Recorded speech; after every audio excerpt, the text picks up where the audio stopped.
we're suited to ATS. So in Northern Ireland, Rob touched on there, the sherbet sandstone is like the most prolific sort of resource that we have identified. So within Belfast, and the Lagan Valley is one of those such resources of the sherbet sandstone. So in the picture on the left here, the yellow shows the bedrock here of the sherbet sandstone that exists within Belfast.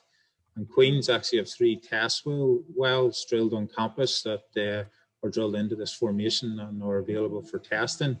And the test site is here, the wee white box. So it's quite central to the city location. And this is where I'll be running all my testing. The bottom is a sectional view here of the sherbet sandstone. So you can sort of see this light paley pink color here is the sherbet sandstone, which in the Belfast area is actually up to 300 meters thick. So it's pretty deep, but it sits pretty shallow at like 30 or 40 meters depth in the Belfast area. So Belfast in general, the whole city area is very suitable for aquathermal energy storage technology. We don't actually have any aquathermal energy storage systems in use. But there's 2 systems that like sort of are half and half of one.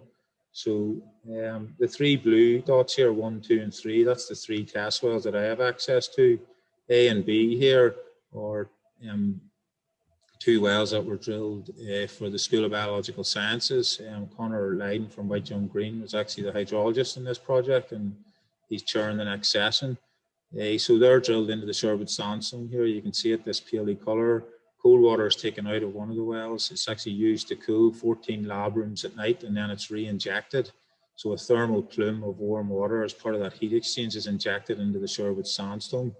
And what aquathermal energy storage looks at then is reusing this thermal plume of warm water at a separate time. So say during the winter when this warm water could be used to heat a building, then you reverse this cycle and you retake the warm water out of the other well and use it to heat a building and put the cold water back down here. So you seasonally meet the demands of a building. The Lyric Theatre then, the black dot here, which is just south east from my test site, they just use the sherbet sandstone aquifer for cooling the auditoriums within the theatre, and the wastewater, the waste warm water, in this case isn't pumped back down another well, it's actually discharged into the Lagan River here. So they've got permission from the Environmental Authority to do that. So as you can see, Belfast is very suitable for this technology. So my PhD, it's based in a car park.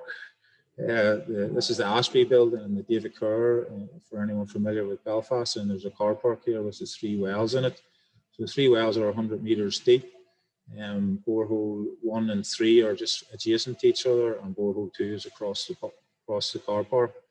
They're cased off across the superficial geology and then basically open hole the whole way through the aquifer itself. So what we're planning to run then is to simulate how an aquathermal energy storage system would work in reality.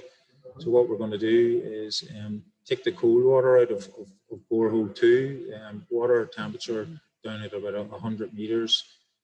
Year round can be between 12 and 15 degrees, 15 being at the higher end, but that's sort of because we're in an urban environment, so the ground tends to be a bit warmer there.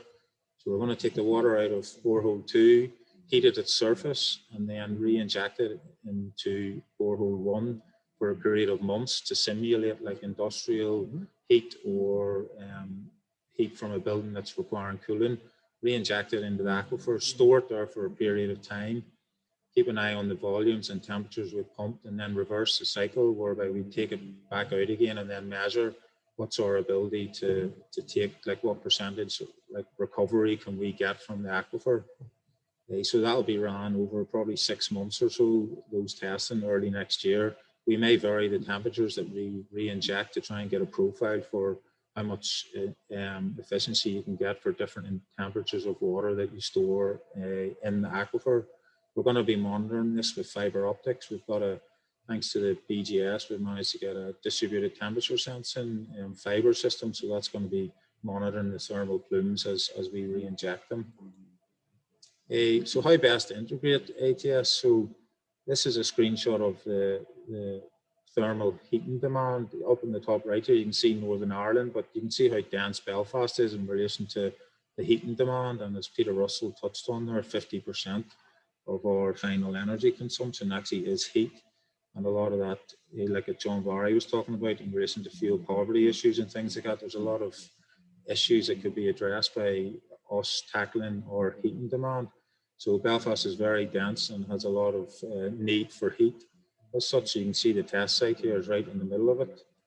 And how could this be integrated? So my vision would be like in a district heating style loop system where aquathermal energy storage plays one part of a multiple sort of integrated matrix of energy systems. So whether it could be aquathermal energy, surface water, other like waste heat from hydrogen, different technologies could all be used and fed in a type of loop system whereby they're going around the city and feeding certain businesses, houses, properties, even greenhouses here. So this is the sort of vision I see for that we can achieve within the next decade in Belfast. Next steps for aquathermal energy storage. So on the bottom right here, this is the engineering, the stuff I'll be looking at. Above is education, the things that Ian and John both spoke about.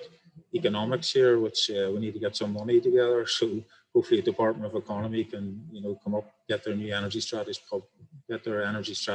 published and an incentive scheme of that. And then bottom left is government. We need to have leadership and guidance on how to do this. And I'll just leave you with this final quote. This was a report produced for thermal energy storages in the 1980s. I very rarely get to say a date now. It was actually before I was born, but this was.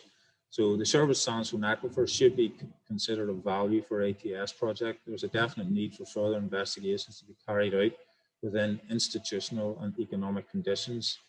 The main ATS experiments should consist of recharging source water at a known temperature into the aquifer via,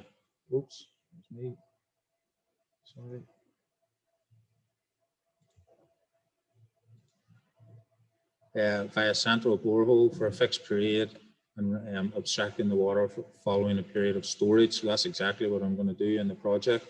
And then plans should be made to model this. And this is the key thing. It is necessary that the legal and institutional framework relating to this be investigated at an early stage to allow for future research and development. So it's key that engineering, research, legal, it's all going to play its part. So I'm hopeful that this conference can start to kickstart this process. So thanks very much, and apologies for the technical glitches there, but I survived.